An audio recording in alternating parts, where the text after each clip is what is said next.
Ce sont les dernières élections avant la rentrée parlementaire, celle des membres de la Chambre des conseillers dont la campagne électorale a démarré ce mardi et prend fin le 4 octobre prochain.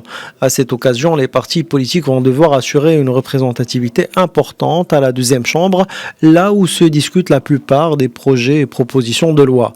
Sont concernés par ces élections les conseils communaux, préfectoraux, provinciaux et régionaux, des chambres professionnelles, des organisations professionnelles, des employeurs les plus représentatives ainsi que les représentants des salariés. Selon le ministère de l'Intérieur, les candidatures ont été déposées au siège de la préfecture ou de la province, chef-lieu de la région concernée.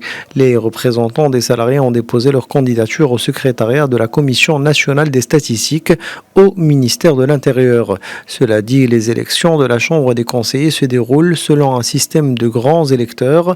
Cela signifie que la Chambre des conseillers comprend au minimum 90 membres et au maximum 120 élus au suffrage universel indirect pour 6 ans.